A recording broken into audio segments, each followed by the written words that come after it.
अस्सलामुअलैकुम बिस्मिल्लाहिर्रहमानिर्रहीम अल्लाहुम्मा सल्ली अला मुहम्मदिन। आज जो रेसिपी हम आपसे शेयर करने जा रहे हैं मूंग की दाल है और बहुत ही मज़ेदार और बहुत ही लजीज बनने वाली है आपके किचन में। चलिए रेसिपी शुरू करते हैं। बिस्मिल्लाहिर्रहमानिर्रहीम। हमने मूंग की दाल बनाने के लिए ये चम्मच जो है 3 हमने घी के ले लिए हैं। आप घी ले लें, ऑयल ले लें। हमने जो प्याज है वो हमने ले लिया है। एक मीडियम प्याज हो तो आप 2 ले लें, अगर बड़ा प्याज हो तो 1 ही ले लें। हमने अच्छी तरह ग्राइंड करके इसमें डाल दिया है घी में। अब हम इसकी अच्छी तरह से भुनाई करेंगे। भुनाई करने के बाद इसमें हमने जो टमाटर का पेस्ट बनाया हुआ वो डाल देंगे। इस तरीके से हम अपनी मूंग की दाल बनाएंगे। बहुत ही मज़ेदार और टेस्टी बनने वाली है हमारी दाल। इस तरह से अच्छी तरह से हम अपना मसाले को फ्राई कर लेंगे। प्याज हम इसमें ग्राइंड करके डाल रहे हैं। आप अगर वैसे डालना चाहें तो डाल सकते हैं। इस तरह से जो है वो प्याज अच्छी तरह से दाल में जो है मिक्स हो जाता है। ठीक है, कोई बच्चे और बड़े भी नहीं खाते कि ये आ रहा है, इसमें कोई चीज़ आ रही है। इस तरह से पता नहीं चलेगा कि हमने प्याज डाला है कि नहीं। टमाटर का भी हमने पेस्ट बना लिया है। जब हमारा जो प्याज जो है थोड़ा सा ब्राउन सा हो जाएगा हल्का सा, इसमें हमने टमाटर का पेस्ट डाल दिया और बहुत ही अच्छी जो हमारी जो रेसिपी है दाल की बनने वाली, इसे ज़रूर फॉलो कीजिएगा। स्टेप बाय स्टेप देखिएगा इसे। अगर एक भी स्टेप मिस हो जाए तो उस तरह की रेसिपी जो है हम नहीं बना सकते। फिर इस कंडीशन में अब हम इसमें जो है टमाटर का पेस्ट वो हम डाल देंगे।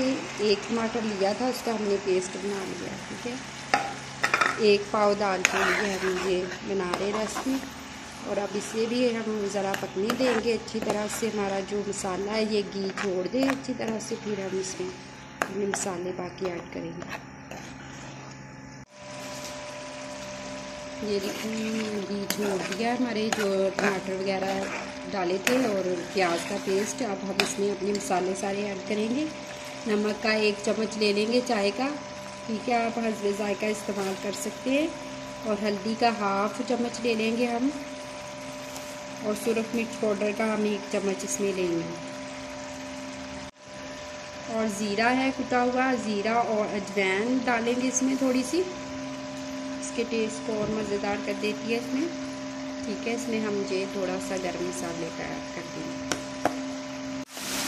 तो इस तरह से अब अपने मसाले को अच्छी तरह से फ्राई कर लेंगे। ठीक है, और अब हम इस पॉइंट पे आगे अपनी मूंग की दाल डाल देंगे जो कि हमने 2 घंटे से भिगोई हुई थी। 1 पाव हमने डाली थी और ये देखिए 2 घंटे से भिगो के रखी हुई थी। अब हम इसमें ऐड कर देंगे। अच्छी तरह से हम इसे मिक्स कर लेंगे। और इस पॉइंट पे आके हमने 1 पाव दाल ली है, 2 घंटे से हमने इसे भिगोया हुआ है। तो हम इसमें जो है 1 पाव आधा पाव इसमें वाटर डाल देंगे क्योंकि हमने इसे भिगोया है। बहुत जल्दी ये दाल सॉफ्ट हो जाती है। अगर आपने इसे भिगोया नहीं है तो आप जितना 1 पाव दाल है तो 1 पाव ही इसमें वाटर डालेंगे। जिस तरह से चावलों का करते हैं इसी तरह से इस दाल का भी हिसाब रखना है। ठीक है, इस बहुत अच्छी और मज़ेदार सी ये दाल बनने वाली है। हम इसमें आधी प्याली के करीब जो है वाटर डाल देंगे, आधा पाव वाटर डालेंगे। 2 घंटे से हमने इसे भिगोया हुआ था। क्या इतना वाटर डालेंगे। अब इसे हम कवर कर देंगे 10 मिनट के लिए और बीच में हम इसे चेक करते रहेंगे। ठीक है, 10 मिनट कवर करने के बाद चेक भी करना है। 2-3 मिनट बाद इसे चेक करना है। बिस्मिल्लाहिर्रहमानिर्रहीम। हमारी जो दाल है वो रेडी हो चुकी है। ठीक है, बहुत ही मज़ेदार सी दाल बनी है। अब इसे हम डिश आउट करते हैं। बिस्मिल्लाहिर्रहमानिर्रहीम। हमारी जो मूंग की दाल है वो रेडी हो चुकी है। माशाल्लाह से देखिए कितनी खूबसूरत और कितनी मज़ेदार सी बनी है। आप इस रेसिपी को ज़रूर ट्राई करें। इसी तरह से स्टेप बाय स्टेप बनाएं और आपकी मूंग की दाल इस तरह की बनेगी मज़ेदार और ये घर वालों को बहुत पसंद आने वाली है। ये अगर वीडियो अच्छी लगी हो तो लाइक कर दीजिएगा, शेयर कर दीजिएगा और कमेंट्स में अपनी राय का इज़हार ज़रूर कीजिएगा कि आपको ये मूंग की दाल कैसी लगी।